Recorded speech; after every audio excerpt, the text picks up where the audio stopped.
इसमें बच्चों हमने कुछ इस तरह का डिस्कशन किया था कि हमारी कंट्री में ये जो क्राइसिस थे 1990 1991 के थे और यहीं से हमारी एक नई industrial policy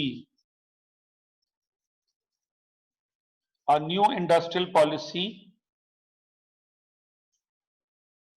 started, and we had discussed it in the previous class that how it happened. अभी मैंने परसों चेक किया था बच्चों, तो जो राजीव गांधी जी हैं वो देश के प्रधानमंत्री रहे हैं 84, क्योंकि 1984 में इंदिरा गांधी जी की डेथ हुई थी जो हमारी प्राइम मिनिस्टर हैं, बहुत पावरफुल रही हैं। 1989 में तब से 1984 से 88-89 तक राजीव गांधी जी देश के प्रधानमंत्री रहे। फिर अनफॉर्चुनेटली बॉम्ब ब्लास्ट में उनकी भी, पहला ह्यूमन बॉम्ब था, उनकी भी डेथ हो गई। तब 89 के बाद से मतलब 90s 91 में जो थे वो पीवी नरसिम्हा राव जी हमारे देश के प्राइम मिनिस्टर थे। तो ये थोड़ा सा हिस्टोरिकल रियलिटी है। तो इंदिरा गांधी जी के टाइम पे, because she has been rated as a very powerful prime minister, then we have 1989 84 से 89 के बीच में mister Rajiv Gandhi ji was the but he was not having lot of experience because he was a pilot before that. Then he was brought to politics because he never wanted, but he was brought because he was the son of Prime Minister Indira Gandhi ji. तो इसके बाद बच्चों PV Narasimha Rao ji जो मैंने बताया था उसका मैं चेक कर रहा था, तो पीवी नरसिम्हा और तो फाइनेंस मिनिस्टर जो थे, जो हमारे फाइनेंस मिनिस्टर थे वो थे डॉक्टर मनमोहन सिंह जी। तो ये सारा रिवॉल्यूशन, ये जो पूरा इकोनॉमिक रिवॉल्यूशन है, ये उनका लाया हुआ है। The entire economic revolution was brought by him and it is called this era is called the economic revolution or new industrial policy or economic reforms. Economic reforms ये हम इनको बोलते हैं, और इसमें ये तीन वर्ड्स ही आते हैं जो सबसे ज्यादा इंपॉर्टेंट है, जो हमको आने चाहिए। LPG, liberalisation, privatisation and globalisation, ये हमें तीन वर्ड्स एकदम क्लियर होने चाहिए। प्राइवेटाइजेशन भी लोगों को क्लियर होता है, ग्लोबलाइजेशन भी क्लियर होता है। लिबरलाइजेशन क्योंकि वाइडर टर्म है, थोड़ा समझने में समझाने में प्रॉब्लम होती है। प्राइवेटाइजेशन बच्चों क्या होता है एक बार मैं आपको बता दूं, पहले एक बार मेरे हिसाब से समझ लीजिए। जो इंडस्ट्री पहले से लॉसेज में है और वो पब्लिक सेक्टर में है, गवर्नमेंट को ये लग रहा है कि पब्लिक सेक्टर में, जो एक दिन मैं बोल रहा था वर्क कल्चर नहीं है, लोग काम नहीं करते हैं, सरकारी नौकरी पक्की होती है, करप्शन भी बहुत होता है, तो उस लिहाज से गवर्नमेंट डिसाइडेड कि बार बार लगातार लॉसेस होते जा रहे हैं, तो उनको खत्म करने के लिए बेटर है कि उसको क्या कर दो, प्राइवेटाइज कर दो, उस सेक्टर को प्राइवेटाइज कर दो। ये गवर्नमेंट चाहती है कि it is better to privatise this thing, the public sector. तो जो सेक्टर पहले गवर्नमेंट चला रही हो और वो लॉसेस में चल रहा हो और गवर्नमेंट उसको प्राइवेट हाथों में दे दे, प्राइवेट कंट्रोल में दे दे, इसको प्राइवेटाइजेशन बोलते हैं। Privatization means those sectors, those industries which are already run by the government, either it is state government or central government, and government is not able to cope with the profitability position or the competitive market scenario. If government decides to privatize, to sell it or to give its control to private sector, it is called privatization. अब आता है बच्चों globalisation क्या है। Globalisation का मतलब है बच्चों कि अपनी कंट्री की बाउंड्री से बाहर निकलो और प्रॉफिट कमाने के लिए कोशिश करो, बाहर भी बिजनेस ग्रैब करो। जरूरी कोई है कि इंडिया में ही बाहर की कंपनीज आएंगी, इंडिया वाली कंपनी भी बाहर जानी चाहिए, और अपनी कंट्री की बाउंड्रीज को छोड़ो, अपनी कंट्री में भी मार्केट को कैप्चर करो और बाहर भी मार्केट कैप्चर करो।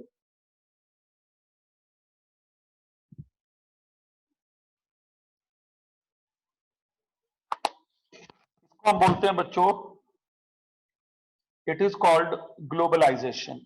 ग्लोबलाइजेशन का मतलब है to trade in the entire world, to trade,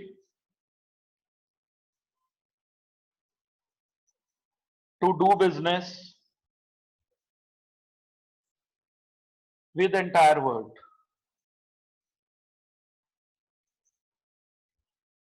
No barriers.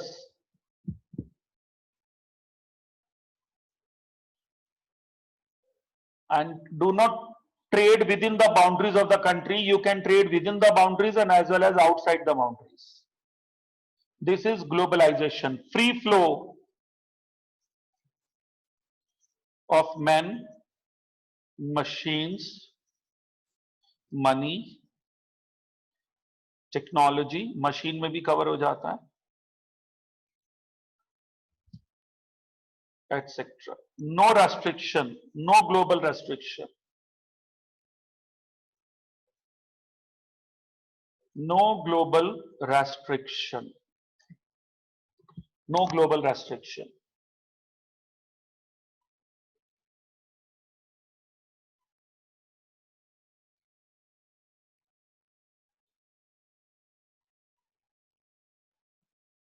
यदि ये लग रहा है गवर्नमेंट को कि हमें बाहर जाना चाहिए और अपने देश के बाहर से निकलकर भी बिजनेस करना चाहिए, ये ग्लोबलाइजेशन है।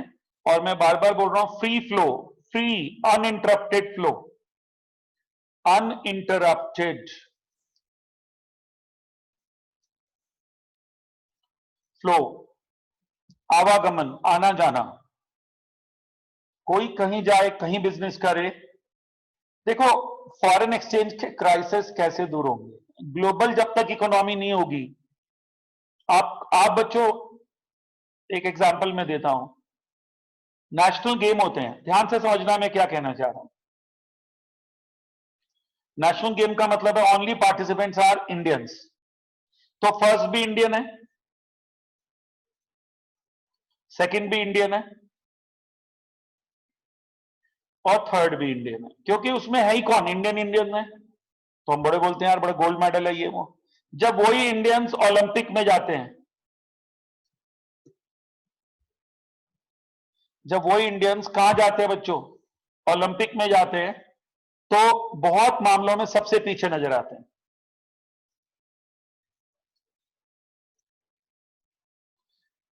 तो असलियत कब पता चलती है? नेशनल गेम में पता नहीं चलती। असलियत कब पता चलती है? जब वो इंटरनेशनली सब लोग एक साथ भागते हैं। Where do we stand? ये रियलिटी है। इसलिए ग्लोबल होना जरूरी है, ताकि हमें पता लगे हम हैं कहां। कंपटीशन होगा तो काम होगा ना। तो ये पोजीशन इंडस्ट्री की है हमारी, और ये हमारी बच्चों बड़ी हालत खराब है कॉस्ट को लेके,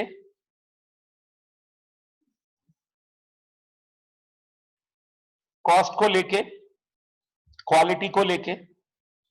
कॉस्ट को लेके हालत खराब है, क्वालिटी को लेके हालत खराब है, और वर्ल्ड में बहुत मुश्किल से हम टिक पाते हैं, बिकॉज हमारी रिलायंस फॉरेन टेक्नोलॉजी पे बहुत ज्यादा है।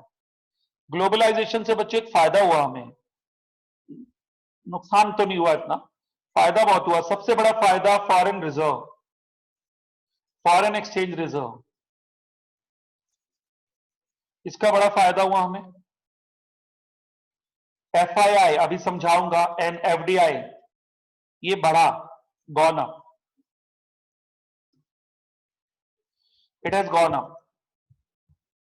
FII FDI बढ़ गया, इट हैज गॉन अप, और टेक्नोलॉजी बेटर हो गई, क्वालिटी ऑफ लिविंग बेटर हो गई, हाइजीन हो गया, लाइफ में पता लगा। कि वर्ल्ड का क्या सिनेरियो है, हम कहां हैं, और इंडस्ट्री में कंपटीशन बढ़ा, इंडस्ट्रीज में कंपटीशन आया। कंपटीशन में एक तो यह हुआ, जो इंडियन फर्म्स थी कुछ तो टिक नहीं पाई, बंद हो गई, और कुछ उनकी टक्कर लेने में लगी हैं और वो इंप्रूव हो रही हैं, जो कि जरूरत है। तो ये ग्लोबलाइजेशन के बहुत सारे कॉन्सिक्वेंसेस हैं, तो ये सब हम पढ़ने वाले हैं। अब आता है लिबरलाइजेशन क्या है। तो प्राइवेटाइजेशन हो गया, पब्लिक सेक्टर में जो इंडस्ट्री लॉस में हो उसको प्राइवेटाइज कर दो, उसका गवर्नमेंट कंट्रोल हटा दो।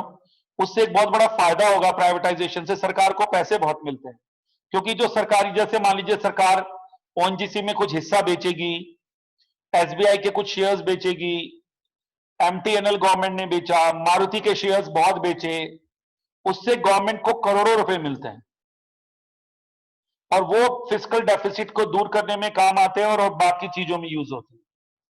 Government gets huge money when it sells public sector.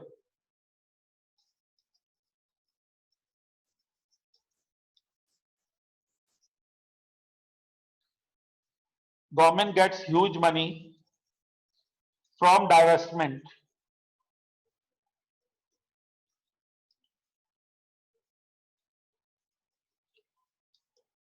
Government को पैसे मिलते हैं, that cash government sells its holding in public sector company.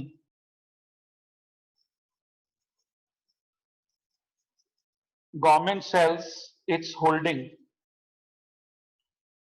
in public sector company. Government अपनी होल्डिंग्स बेचती है पब्लिक सेक्टर कंपनी में and gets huge cash. Huge cash. And government has opportunity to reduce its fiscal deficit. Government को मौका मिलता है कि वो अपने फिस्कल डेफिसिट को कम कर सके।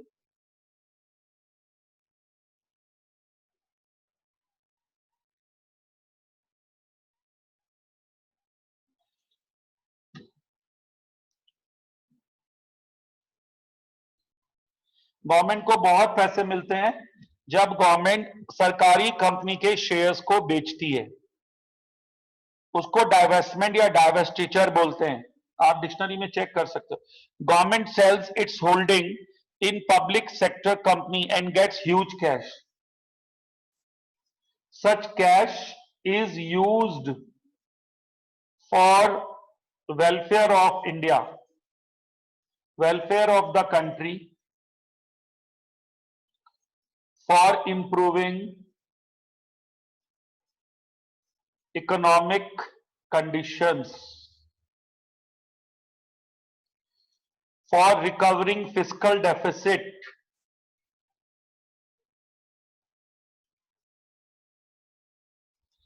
ये जो क्वेश्चंस हैं एग्जाम में बच्चों, ये टर्मिनोलॉजी बहुत जरूरी होती है, बिकॉज इनसे रिलेटेड क्वेश्चंस इंटरव्यू में वाइवा में पूछे जाते हैं। इनसे रिलेटेड क्वेश्चंस इंटरव्यू में वाइवा में पूछे जाते हैं, तो इसलिए बहुत जरूरी होता है कि ये टर्मिनोलॉजी हमको आती हो। अब आता है what is liberalisation. My next is what is liberalisation. As I told you, कोशिश करो बात करते करते चीजें याद हो, समझ आए। Privatisation, converting public sector businesses into profit making units, converting public sector businesses into profit making public sector businesses into private sector, converting public sector businesses into private sector. This is a decision done by the government, by the parliament. One.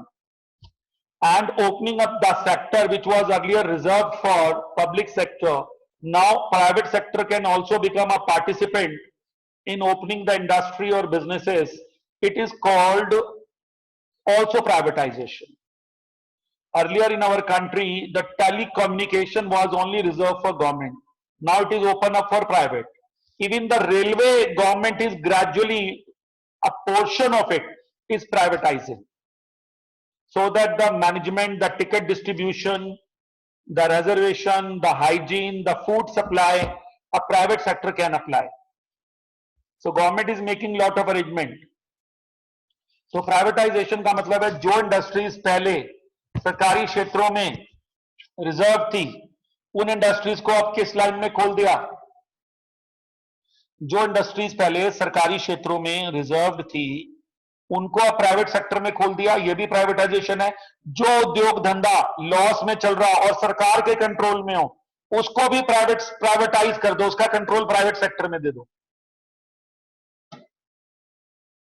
ये भी privatisation है।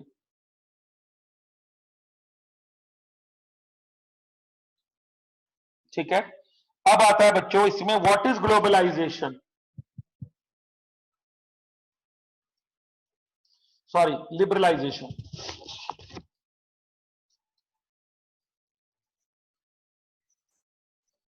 What is liberalisation, इसका बच्चों जवाब है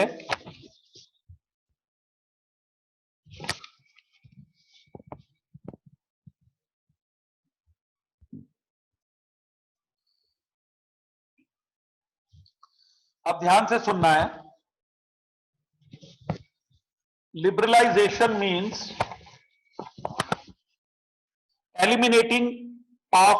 elimination of state control over economic activities.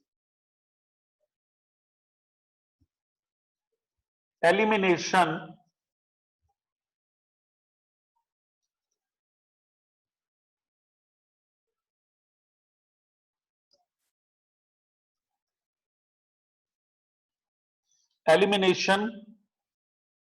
of state मतलब government, elimination of state control over economic activities.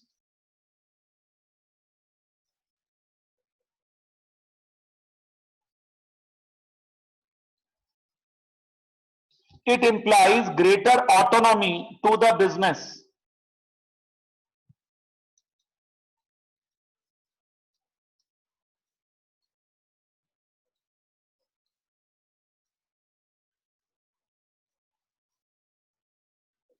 It implies greater autonomy to the business enterprises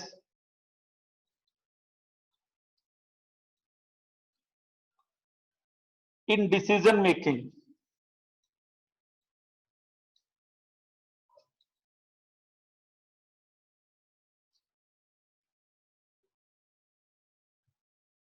In liberalization, government interference is removed.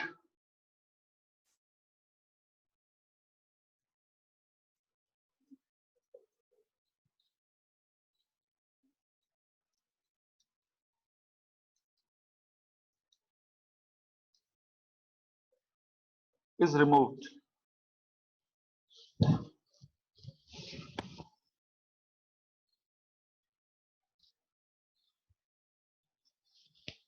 It is believed that market forces of demand and supply would automatically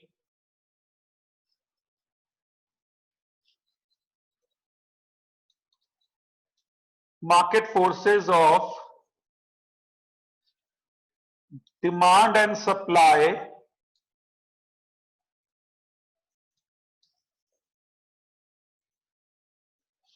automatically operate to bring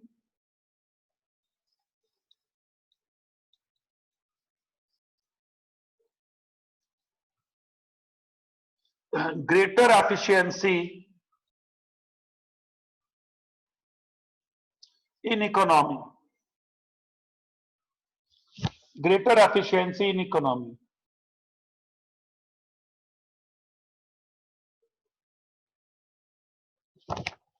अब वो ये क्या कह रहे हैं बच्चों कि वो कहते हैं प्राइवेट सेक्टर जो है, एक तो कह रहे हैं सरकारी कंट्रोल हटा लो लिबरलाइजेशन में। सबसे ज्यादा एक हस्तक्षेप है जिसको इंटरफेरेंस बोलते हैं, वो अभी है लाइसेंसिंग, उसको मैं अभी बताऊंगा। अभी मैं नीचे एक हेडिंग दूंगा, अबॉलिशन ऑफ लाइसेंसिंग। मैंने आपको बोला था कि इंडस्ट्रीज पैसे लगाना चाहता है, वो इंडस्ट्री लगाना चाहता है, रोजगार देगा लोगों को। वो इंडस्ट्री कहीं जाके प्रॉपर एरिया में इंडस्ट्री लगाना चाहे, वो कहते हैं जी पहले आप एक लाइसेंस लेके आओ सरकार से। अब इसको बोलते हैं लाइसेंस राज, ये खत्म हो गया। वो कहते हैं जी लाइसेंस की क्या, नहीं नहीं, सरकार will decide, government will decide कि कौन इंडस्ट्री लगाएगा, कहां लगाएगा। अब जो पैसे वाला है बच्चों, उसमें एक सेल्फ एस्टीम भी होती है। वो कहता है मैं दूसरे के जाऊं, हाथ पैर जोड़ूं पॉलिटिशियंस के, और उनको पैसे दूं, और फिर वो मुझे लाइसेंस देंगे, तो मेरे पैसा लगाने में, लोगों के लिए एम्प्लॉयमेंट का जुगाड़ ढूंढने में भी मुझे लाइसेंस लेना है। तो ये उन्होंने कहा था कि गवर्नमेंट इंटरफेरेंस है, ये जबरदस्ती का, इससे भ्रष्टाचार और करप्शन बढ़ रहा है, इसको हटाओ आप। बच्चों आप फॉरेनर्स को तभी इंडिया में अट्रैक्ट कर पाओगे अगर, जो आप ये पूरी कहानी समझते हो, तो आपको पता है कि ये फॉरेन एक्सचेंज क्राइसिस से शुरू हुई हुई स्टोरी है, और फिर रिवॉल्यूशन बहुत सारे एरियाज में हुआ। बात छोटी छोटी क्या थी, फॉरेन एक्सचेंज खत्म हो गया था, लेकिन ये बात सबको समझ आ रही थी कि ये खत्म हो ही क्यों रहा है, और कब तक हम आईएमएफ और दूसरी इंटरनेशनल ऑर्गेनाइजेशन पे जा जाकर पैसे बोरो कर रहे हैं। क्यों नहीं हम अपने पैरों पे खड़े हो जाते हैं और इतना एक्सपोर्ट करने लगे हम कि हमारे को फॉरेन एक्सचेंज ही मिलने लगे। तो उन्होंने कहा ना, दूसरों को अट्रैक्ट करने के लिए आप कुछ ऐसा तो करो कि लोग आपको, आपके काम को जाने, आपको ऑर्डर दे, अब्रॉड से, ग्लोबलाइज्ड हो इकोनॉमी।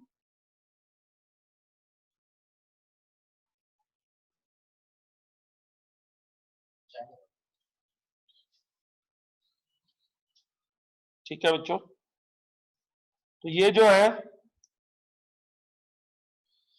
एक तो इससे उन्होंने कहा कि फिर जैसे गवर्नमेंट को क्या होता है, डिमांड प्राइस हम डिसाइड करेंगे। उन्होंने कहा तुम क्यों बीच में टांग अड़ा रहे हो अपनी, मार्केट फोर्सेस है ना, मार्केट फोर्सेस और demand and supply automatically operate होते हैं बच्चों। ये बहुत बड़ी शक्तिशाली चीज है। ये हमने इको का बेसिक कॉन्सेप्ट पढ़ा है कि कंट्री को क्या बनाना है, what is to be produced, how to be produced, by whom to be produced, to be produced by hands और बाय मशीन्स। तो इसका जवाब आता है मार्केट फोर्सेस विल डिसाइड। जिस चीज की डिमांड होगी वही चीज बनेगी। गाड़ियां चाहिए होंगी, गाड़ियां बनेंगी, जो मार्केट में डिमांड आएगी वही बनेगा। आप सोचो, एक अब्रप्ट से एग्जांपल दे रहा हूं, महिंद्रा, महिंद्रा कंपनी जो ऑटोमोबाइल में है, महिंद्रा की स्कॉर्पियो गाड़ी हम चलाते हैं, और गाड़ियां हैं महिंद्रा की। वो महिंद्रा आजकल इंडिया में वेंटिलेटर्स बना रही है,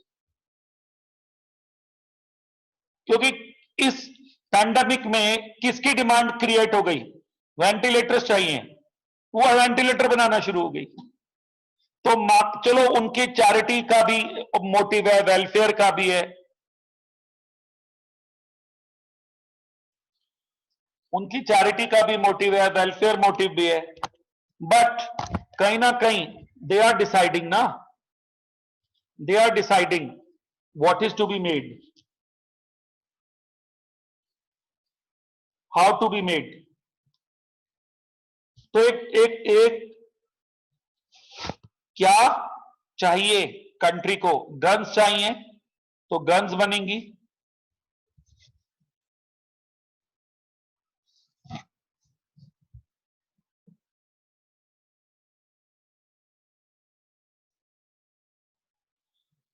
गन्स चाहिए तो गन्स बनेंगी, बटर चाहिए तो बटर बनेगा, ब्रेड चाहिए तो ब्रेड बनेगी, मास्क चाहिए तो मास्क बनेंगे, वेंटिलेटर चाहिए तो वेंटिलेटर बनेंगे। Let the market forces decide what is required, let the market forces decide what is required.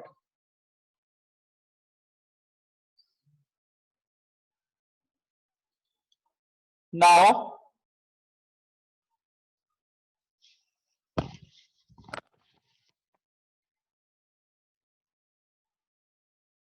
There are reform. One more thing I want to share, children. We have sectors. ये sector सबने पढ़े हैं. Primary sector, tertiary secondary sector,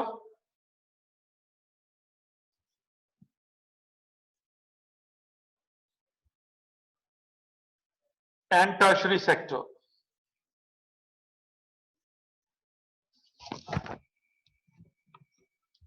primary sector जो है, primary sector is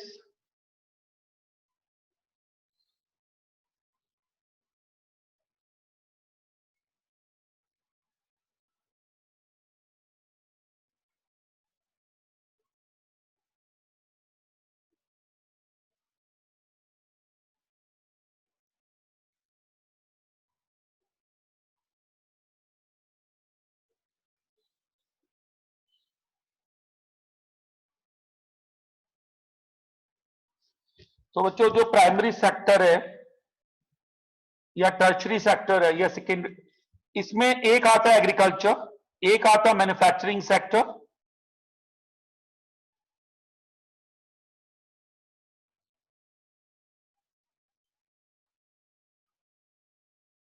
और एक आता है बच्चों सर्विस सेक्टर. जहां हमें जरूरत पड़ेगी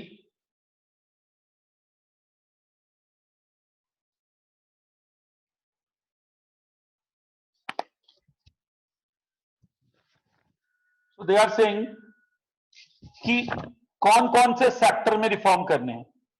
ये सेक्टर्स है हमारे. जैसे हम लोग इस तरह की बातें बोलते हैं आगे, एग्रीकल्चर सेक्टर,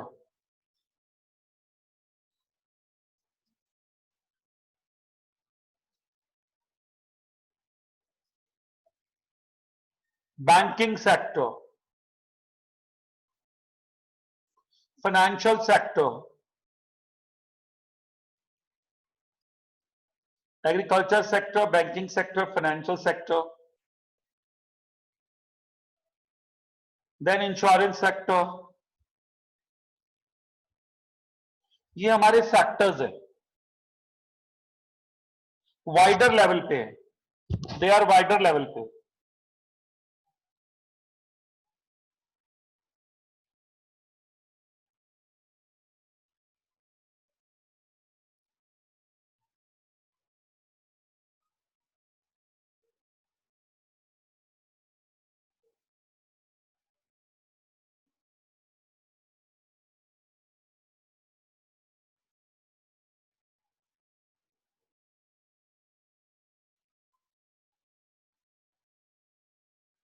जी, अब आता है बच्चों यहां पर क्या क्या बात हो रही है. सर आज ये हम बात कर रहे हैं लिबरलाइजेशन में क्या क्या रिफॉर्म्स हुए. एक रिफॉर्म नहीं है, मैनी. प्राइवेटाइजेशन को समझाना आसान है, ग्लोबलाइजेशन को भी समझाना आसान है. लिबरलाइजेशन बहुत बड़ा वाइडर टर्म है, very wide term, very very wide. इसको समझाना बहुत टफ काम है, ग्लोबलाइजेशन को, लिबरलाइजेशन को. अब ये क्या कहते हैं बेसिकली कि सबसे मेन जो एक कंट्रोल हुआ वो था, मैं बार बार कह रहा हूं, जो जड़ है, जड़ ये है फॉरेन एक्सचेंज चाहिए. क्यों चाहिए? हमारा इंपोर्ट ज्यादा है, एक्सपोर्ट कम है. इंपोर्ट करने के लिए वो कंट्री कहते हैं हमें हमारी करेंसी दो, आपकी करेंसी नहीं लेंगे. और हम अपनी करेंसी कहां से कन्वर्ट कराएं? हमें फॉरेन करेंसी होगी तो हम फॉरेन करेंसी से ही पेमेंट करेंगे. डॉलर, यूरो जो भी होगा अभी उसी से चलेगा. तो रिलैक्सेशन इन फॉरेन इन्वेस्टमेंट, ये रिलैक्सेशन बहुत जबरदस्त है. अब आप कहेंगे ये होता क्या है, और इसमें मैं लगातार दो वर्ड यूज कर रहा हूं, FII एंड FDI. देखो बच्चों, यदि फॉरेनर्स को इंडिया में पैसा लगाना है, दो तरीके से लगा सकते हैं. वो इंडिया की स्टॉक मार्केट में इंडिया के शेयर्स खरीदें, ये FII है, फॉरेन इंस्टीट्यूशनल इन्वेस्टर्स. वो इंडिया की स्टॉक मार्केट में कंपनियों के शेयर्स खरीद ले। इंस्टीट्यूशन इन्वेस्टर्स हैं। When foreign investors buys shares of Indian company from the stock market, it is called FII.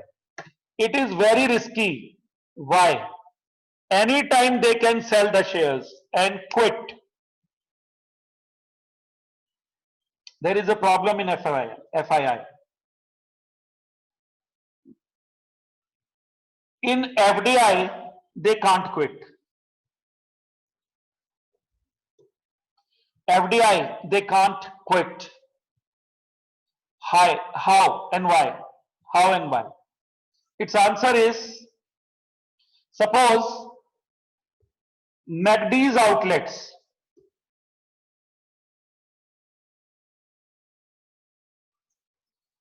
are open in India. Pantaloon stores are open in India. Hindustan Unilever is a subsidiary company of Unilever Group of England.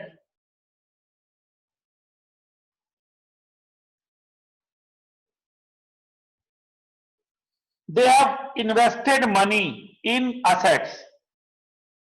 The money is locked up in building, land, machines. How can they quit? They can't. This is called FDI.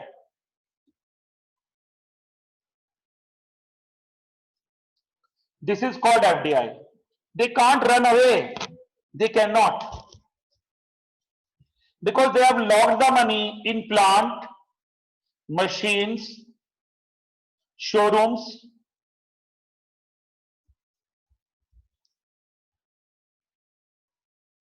They have invested the money. If I say Amazon has invested a huge money in India, how can Amazon run away? No, they can't. But if they buy shares, they can sell the shares anytime.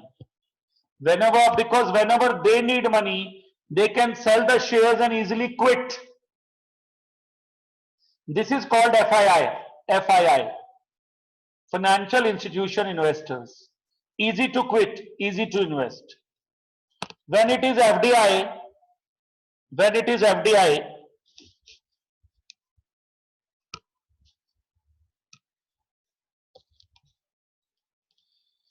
then it is, for long years, it is difficult to quit. You can't run away immediate because you have locked the money into fixed assets, into current assets. It is permanent, kind of long term.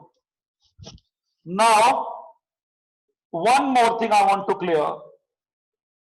When a person has money, whether it is in India or in abroad, the person is also supported by brain, risk, entrepreneurship. And the person or the company is not a duffer और a Lallu type की वो नुकसान उठाएंगे. Please समझना मैं क्या बोलने जा रहा हूं, मुझे मालूम है क्या बोल रहा हूं. वो ये कहते हैं पैसा तब लगाएंगे जब कंट्रोल हमारा होगा. They say we shall invest money when our control is there. तो इसलिए वो क्या कहते हैं, हम तब आएंगे इंडिया में जब 51% शेयर्स हमारे होंगे. When 51% शेयर्स हमारे होंगे तब हम इंडिया में पैसा लगाएंगे.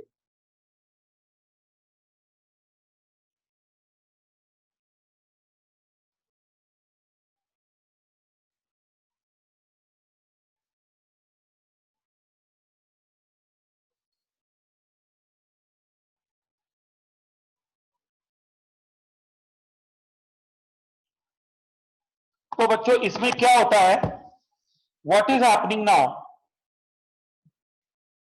तो वो जो फॉरेन इन्वेस्टर्स हैं एफडीआई वाले, वो कहते हैं हम कंपनी में तब पैसा लगाएंगे यदि 51% से ज्यादा शेयर्स हमारे हों, ताकि बोर्ड ऑफ डायरेक्टर्स बीओडी में फॉरेन वालों के बंदे हों, तब लगाएंगे पैसा. हम इंडिया में पैसा लगाएं और मैनेजमेंट इंडियंस का हो, हम अपना साइंटिफिक मैनेजमेंट लगाना चाहते हैं, हमारा पैसा लगा है और ज्यादा लगा है तो बंदे भी चलाने वाले हमारे होंगे, हम अपॉइंट करेंगे, ये है, दिस इज द कॉन्सेप्ट। और इसलिए वो लोग कभी भी 49% पे हेजिटेंट होते हैं, तो वो ये कहते हैं कि हमें कितना पैसा लगाने दो, कम से कम 51% लगाने दो एटलीस्ट, कम से कम। कभी कभी वो 76% बोलते हैं। अब आप कहेंगे ये 76% कहां से आ गया बीच में, 51% भी बहुत बड़ी बात है। There is a term called in company special resolution. When company has to decide something, 3/4 of voting in favor. When you are changing object clause, you are changing name, you are changing articles of association, 3/4 of the voting should be in favor.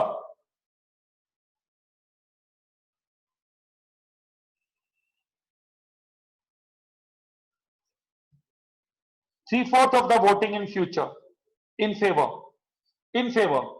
Then special resolution is passed.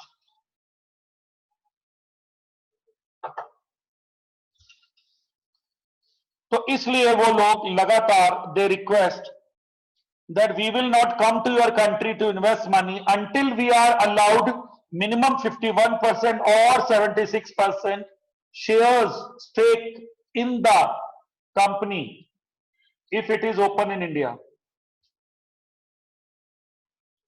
All such rules needs to be relaxed.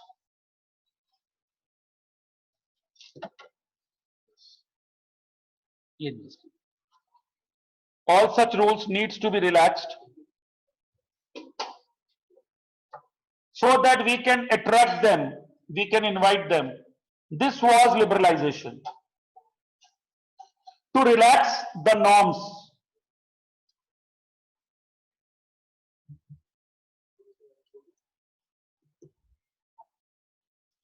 To relax the norms.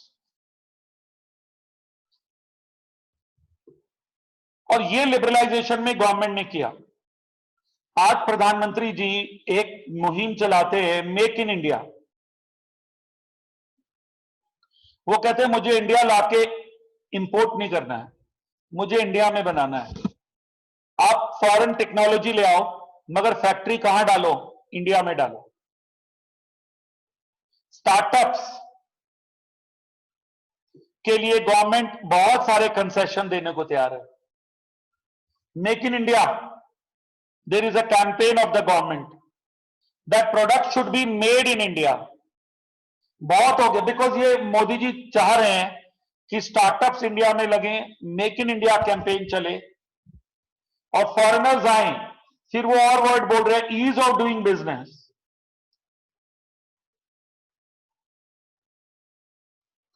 Ease of doing business, ये easy होना चाहिए, यही तो liberalisation है। ये तब भी था, आज भी है और चले जा रहा है। यही लिबरलाइजेशन है और अभी बहुत सारी बातें लिबरलाइजेशन में। अब वो कह रहे हैं लिबरलाइजेशन में और क्या है, व्हाट इज इंक्लूडेड। इसमें है abolition of licensing.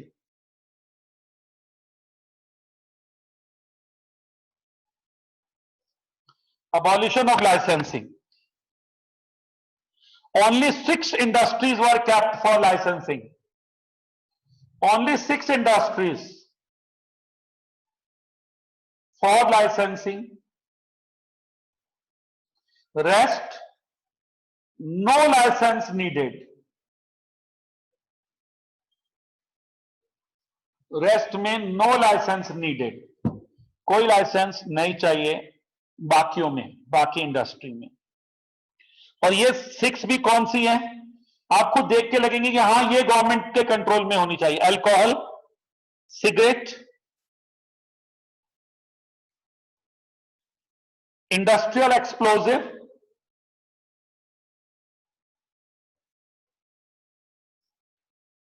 Industrial explosive, defence products,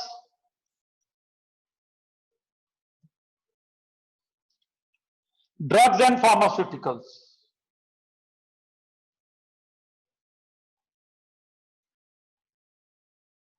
drugs and pharmaceuticals,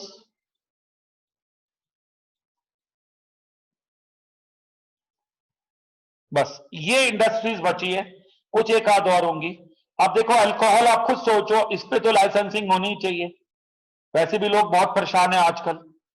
cigarettes, industrial explosives, defence products, drugs and pharmaceuticals, and some other something chemicals, hazardous chemicals, one मोर।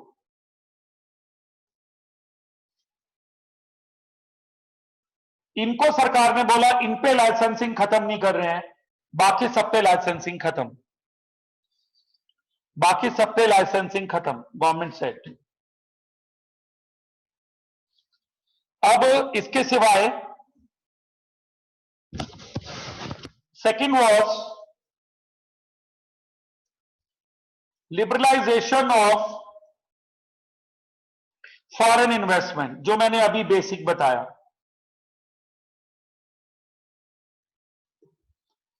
ये गवर्नमेंट ने बताया कि एफडीआई के लिए 100% तक FDI allow कर दो जी, allow FDI to any percent.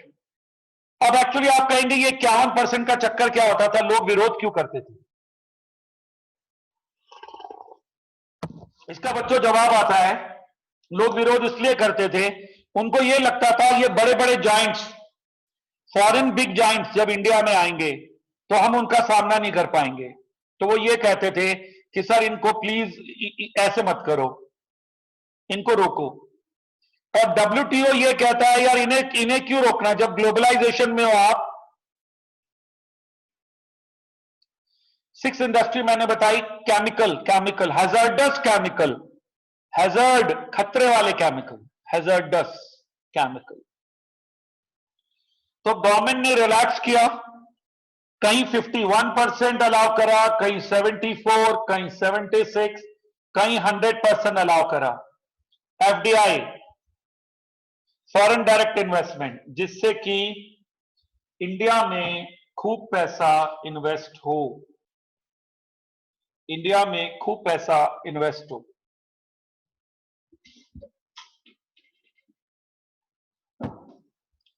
ये करा हमने। फिर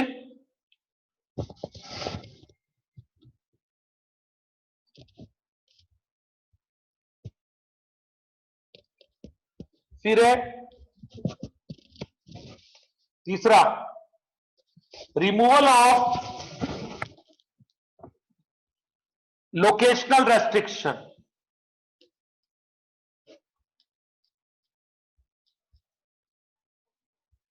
removal of locational restriction,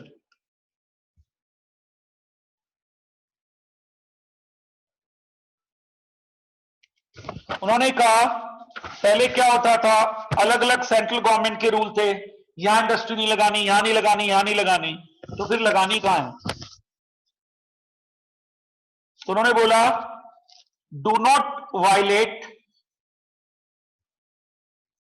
environmental laws,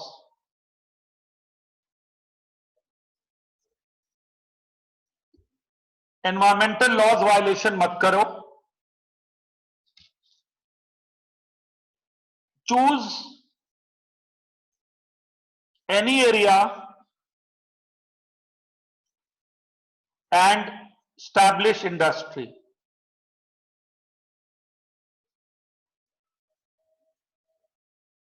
ये बोला गवर्नमेंट ने कि लोकेशनल एडवांटेज आप कहीं भी लगा लो।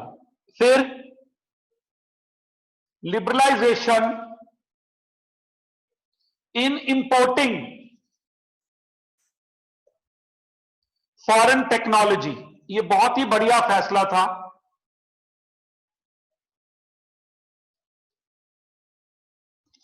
लिबरलाइजेशन इन इंपोर्टिंग फॉरेन टेक्नोलॉजी,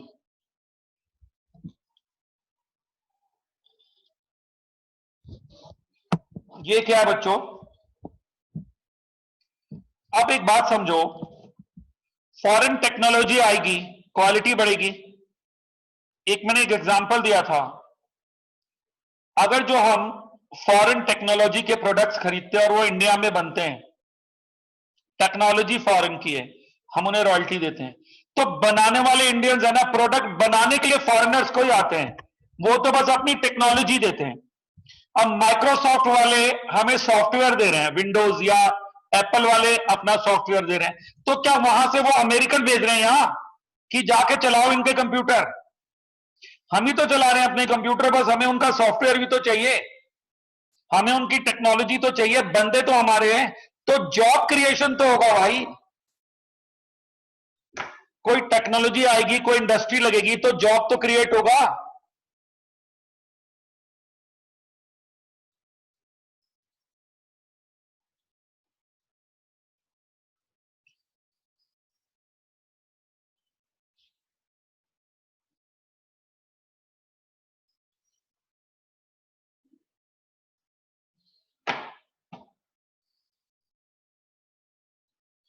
मैं एग्जांपल देता हूं कि जो फॉरेन की टेक्नोलॉजी आई, फॉरेन के शोरूम्स आ गए, पेंटालूम आ गया, तो क्या पेंटालूम अगर जो कहीं से आया अब्रॉड से, तो क्या वहां से आ रहे हैं क्या बंदे? अमेजॉन यहां पैसे लगा रहा है, तो क्या वहां से फॉरेनर भेज रहा है? वो कह रहा है यार आइडिया हम दे रहे हैं, करो तुम काम।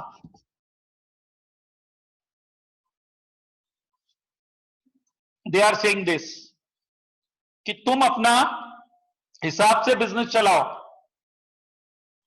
और इंडियंस को जॉब दो, टेक्नोलॉजी हमारी लो, ये ज्यादा फ्रूटफुल है। सिर्फ टेक्नोलॉजी तो लेनी है हमने उनकी। अब मैं किसी ऐप से पढ़ा रहा हूं यहां बैठकर, तो मैं इंडियन हूं, आप भी इंडियन है, टेक्नोलॉजी तो ले रहे हैं उनसे,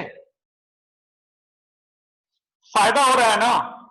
इस फॉरेन ऐप से भी फायदा हो रहा है, होने दो यार, लाभ तो मेरे देश को हो रहा है, क्यों रेस्ट्रिक्टेड होते हो?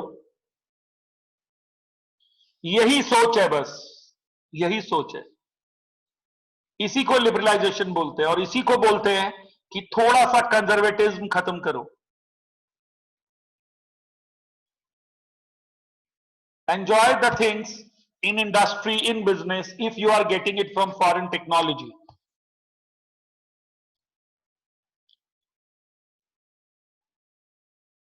फिर इन्होंने इसी में ही बोला, लिबरलाइजेशन में इन्होंने और सजेशन दिए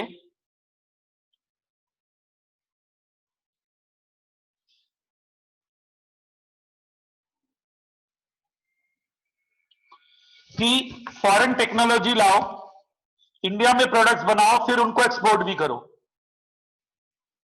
टेक्नोलॉजी लाओ, इंडिया में मेन ज्यादा है, प्रोडक्शन हो सकता है, जगह है, बंदे हैं, बस फॉरेन टेक्नोलॉजी ले लो, कुछ रॉ मटेरियल आ रहा ले लो और माल बनाओ और फिर एक्सपोर्ट करो। ये भी इन्होंने बोला ऐसा करना है। फिर इन्होंने बोला इसी में ही, they have said public sector reforms, ये प्राइवेटाइजेशन वाला है एक तरह से, काइंड ऑफ। उन्होंने कहा ये जो पब्लिक सेक्टर में जो बहुत बड़ी फ्लॉज है, जो ये लॉसेज में है ना, लॉसेज में है पब्लिक सेक्टर को, इसको लॉस को दूर करो, दे सेड, या इनको प्राइवेटाइज करो, either remove losses, convert them into profit venture or privatize them.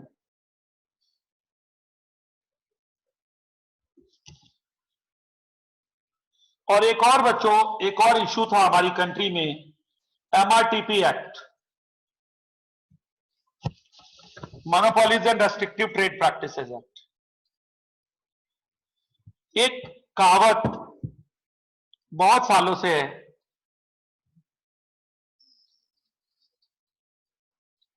Rich is becoming richer,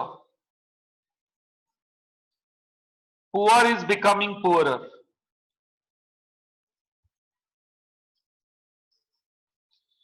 इसकी जो पहली लाइन है, ये सरकार को खटकती थी, तो सरकार ने एक एक्ट बनाया, monopoly and restrictive trade practices act.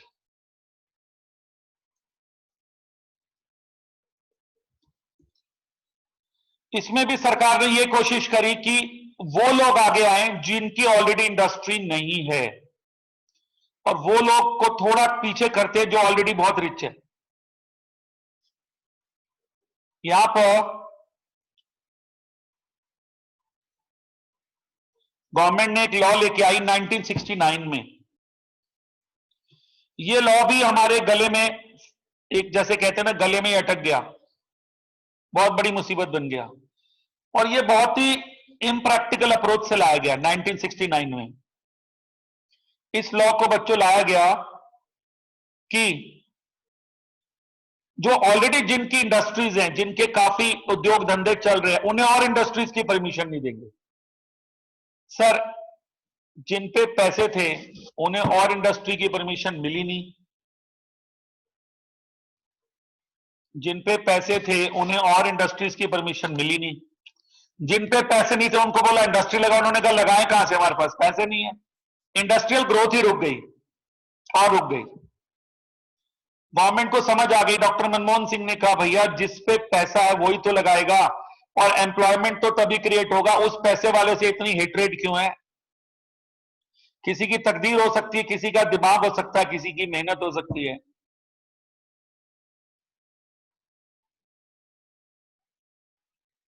Dhirubhai Ambani के ऊपर एक मूवी आई थी गुरु। वो कैसे अब मुंबई आए थे और आज इतना बड़ा एम्पायर है उनका, और उनका एक son richest person of the world में काउंट होता है, किसी ना किसी लिस्ट में होता है। तो कुछ दिमाग रहा होगा ना धीरूभाई अंबानी पे, मुझे उनसे जलन क्यों करनी? मुझे तो ये देखना है कि इस पे दम है तो मेरे में क्यों नहीं है, मैं भी सीख लूं कुछ। तो गवर्नमेंट का ये जो एमआरटीपी एक्ट था, ये फ्लॉप शो रहा। क्यों रहा? क्योंकि इन्होंने इस एक्ट में ये रूल बनाया कि हम किसको किसको परमिशन नहीं देंगे, जिनकी ऑलरेडी 100 करोड़ की टर्नओवर है उनको हम परमिशन नहीं देंगे। 100 करोड़ रुपए इंडस्ट्री में लगे हुए हैं, तो इंडस्ट्रियलिस्ट ने बोला ठीक है बैंकों में जमा कर देते हैं, इंटरेस्ट तो मिलेगा। इंटरेस्ट रेट अच्छा खासा था। उन्होंने कहा कोई गम नहीं है, हमारी इंडस्ट्री जो चल रही है वो चल रही है, और नहीं लगानी देते, नहीं लगाएंगे सर, बैंकों में जमा कर देंगे, फिक्स एसेट्स में इन्वेस्ट कर देंगे, प्लॉट ऑफ लैंड खरीद के छोड़ देंगे। रियल एस्टेट में तो वैसे ही कीमत बढ़ती है ओवर द ईयर्स, जरूरी कोई है? हम तो जब इंडस्ट्री लगाते हैं तो रोजगार मिलता है। तो ये बात सरकार को बहुत साल बाद समझ आई। ग्रेजुअली फिर सारा इसको अबॉलिश ही कर दिया, एमआरटीपी एक्ट को, लिबरलाइजेशन के बाद, और इसकी जगह एक कंपटीशन एक्ट लाई गवर्नमेंट, जिसमें कुछ इस तरह के लॉज थे कि आप कॉम्पिटिटर के प्रोडक्ट की सीधी सीधी बुराई नहीं कर सकते। जैसे हम लोग विज्ञापन देखते हैं जी, विज्ञापन में वो फेडेड कर देते हैं उसको, उस लिहाज से लेके आई। ये मोनोपोली रोकने वाला जो तरीका था, ये नुकसान में ही रहा, देश के फायदे में नहीं रहा। इससे इंडस्ट्रियल ग्रोथ बहुत हैम्पर हुई।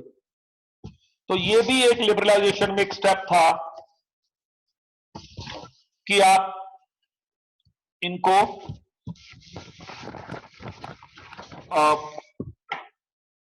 एमआरटीपी एक्ट को खत्म करो, और ये बहुत बड़ी हर्डल है। कल बच्चों इसी से जुड़ी हुई बातें आगे बता पाऊंगा।